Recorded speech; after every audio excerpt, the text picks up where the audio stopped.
গীতার সাথে কুকীর্তি করে গীতার সাথে স্বস্তিকের সম্পর্ক ভেঙে দিল বিষ্ণুদেব। হ্যাঁ বন্ধুরা, এমনটাই হচ্ছে আমরা গীতা এলএলবি সিরিয়ালের আগামী পর্বগুলিতে।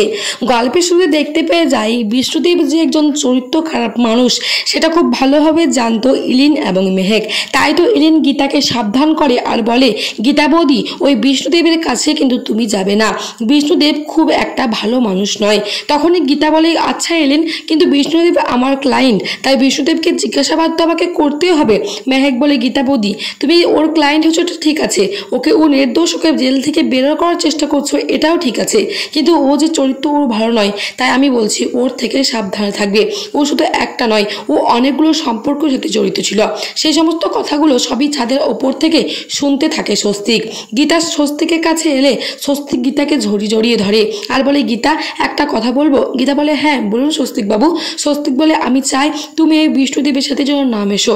বিষ্ণুদেব খুব একটা ভালো মানুষ নয়, ওর চরিত্র খারাপ, তাই আমি চাই তুমি ওর থেকে দূরে থাকো। গীতা বলে যে, স্বস্তিক বাবু আমার ও ক্লায়েন্ট, তাই ওর কাছে তো আমাকে যেতেই হবে। তখন স্বস্তিক বলে, গীতা আমি তোমাকে ছাড়া থাকতে পারবো না। গীতা বলে, আপনি এসব ভাবছেন কেন? আমি শুধুমাত্র আপনাকে ভালোবাসি। এই জীবনে যদি আমার কেউ থাকে তাহলে সেটার মতো শুধুই আপনি আর আপনি। একদিন সকালে গীতা আবারও বিষ্ণুদেবের সাথে দেখা করতে যায় আর বিষ্ণুদেবকে বলে, কিছুদিনের জন্য আপনার বেল করিয়ে দেব আমি। এদিকে মৈত্রী দেবী খবরটা পায় বিষ্ণুদেবের বেল করিয়ে দিচ্ছে গীতা, যেটা শোনার পর মৈত্রী দেবী তো ভীষণভাবে রেগে যায় আর বলে, যে বিষ্ণুদেব জেল থেকে বেরোয় তাহলে কিন্তু আমার মিশনটা পুরোপুরিভাবে কমপ্লিট হবে না। সেই জন্য আমাকে আবারও বিষ্ণুদেবকে হারিয়ে আবারও কিন্তু ওকে শাস্তি দেওয়াতেই হবে।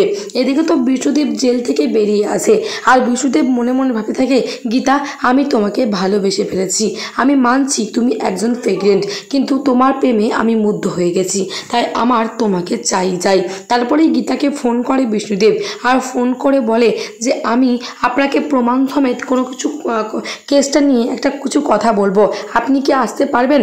গীতা বলে, কেন আসতে পারবো না, আমি যাব। কিন্তু যাবার সময় অগ্রিত মুখার্জি গীতাকে বারণ করে আর বলে, তুমি বিষ্ণুদেব বেল পেয়ে গেছে, তাই বিষ্ণুদেবের কাছে তুমি একা যাবে না, দরকার পড়লে স্বস্তিক যাবে। স্বস্তিক বলে, হ্যাঁ গীতা আমি যাব। গীতা বলে, না স্বস্তিক বাবু সেটা দরকার নেই, আমি একাই চলে যাচ্ছি। আর তারপরেই সেখানে মেহেক আর ইলিন আসে আর বলে, গীতা বৌদি ও কিন্তু ভালো মানুষ নয়, ওকে তুমি কেন বেল করাতে গেলে?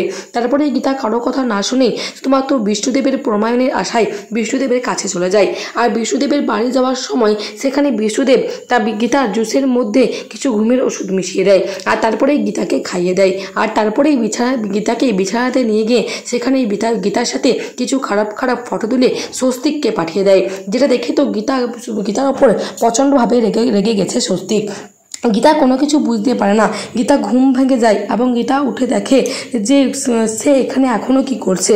তখনই বিষ্ণুদেব বলে, আপনার মাথাটা একটু ঘুরে গিয়েছিল, সেই জন্য আপনাকে এখানে আমি নিয়ে এসেছি। গীতা বাড়ি ফিরতে গীতার ওপর প্রচণ্ডভাবে রেগে যায় স্বস্তিক। আর অগ্রিত মুখার্জি বলে, আমি তোমাকে বারণ করেছিলাম না গীতা, তুমি ওর কাছে যাবে না। তখনই গীতা বলে, কি হয়েছে?